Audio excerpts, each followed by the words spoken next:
പോർക്കുമന്തിയുമായി റംസാൻ ആശംസ പോസ്റ്റർ പ്രചരിപ്പിച്ചതിൽ സ്വമേധയാ കേസെടുത്തിരിക്കുകയാണ് ചേർത്തല പോലീസ്. ചേർത്തല സ്വദേശി രതീഷ് പണിക്കറിനെതിരെയാണ് കേസ്. ഇയാളെ അറസ്റ്റ് ചെയ്തിട്ടില്ല.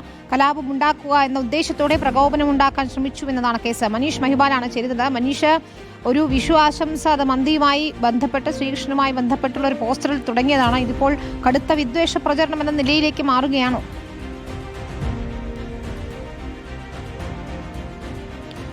വിനീത്, ആ രീതിയിലേക്ക് പ്രചരണം മാറിയതിന്റെ അടിസ്ഥാനത്തിലാണ് ജില്ലാ പോലീസ് മേധാവി ഇടപെട്ടുകൊണ്ട് ഒരു മോണിറ്ററിംഗ് സെല്ല് ആലപ്പുഴ ജില്ലയിൽ ആരംഭിച്ചിട്ടുണ്ട്. ഇതിന്റെ ഭാഗമായി നടത്തിയ പരിശോധനയിലാണ് നിലവിൽ ആലപ്പുഴ ചേർത്തല സ്വദേശിയായിട്ടുള്ള രതീഷ് പണിക്കരാണ് ഫേസ്ബുക്കിൽ ഇത്തരത്തിലൊരു പോസ്റ്റ് ഇട്ടത്. അതായത് മുസ്ലിം പള്ളിയുടെ മുൻവശം ഇസ്ലാം മതവിശ്വാസിയായ ഒരാൾ പന്നി അതായത് പന്നി മാംസത്തിന്റെ മുൻപിൽ ഈ മന്തിയുമായി വെച്ചിരിക്കുന്ന ചിത്രം, അതും നേരത്തെ വിവാദമായ ഒരു ചിത്രമായിരുന്നു ഈ മെഹ്റ മന്തിയുടെ ആ പോസ്റ്റർ.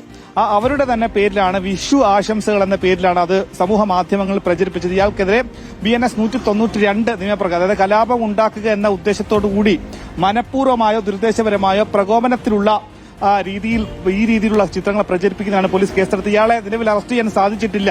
ഇന്നലെയാണ് ഇതുമായി ബന്ധപ്പെട്ട് ചേർത്തല പോലീസ് സ്വമേധയാ മെഹർ മന്തിയുടെ ഉടമകളായ അർഷാദിനെതിരെയും ഷംനാസിനെതിരെയും കേസെടുത്ത് ഇതേ വകുപ്പുകൾ തന്നെ ചുമത്തിയായിരുന്നു കേസെടുത്തത്. ഇപ്പോഴിതാ പലരും, അതായത് സംസ്ഥാനത്തിനകത്തുനിന്നും പുറത്തുനിന്നും ഒരുപാട് ആളുകൾ ഈ രീതിയിൽ മതവിദ്വേഷം വളർത്തുന്ന, മതസ്പർദ്ധ ഉണ്ടാക്കുന്ന തരത്തിലുള്ള വലിയ പ്രചരണം നടത്തുന്നതിന്റെ അടിസ്ഥാനത്തിലാണ് പോലീസ് കേസെടുക്കുന്നുണ്ട്. കൃത്യമായി കാര്യങ്ങൾ മോണിറ്റർ ചെയ്യുന്നുണ്ട്. ഇത്തരത്തിലുള്ള പ്രചാരണങ്ങളൊക്കെയും തള്ളിക്കളഞ്ഞേ മതിയാകൂ എന്നതാണ്. മനീഷ് മഹിബാൽ വിശദാംശങ്ങൾ നൽകുകയായിരുന്നു.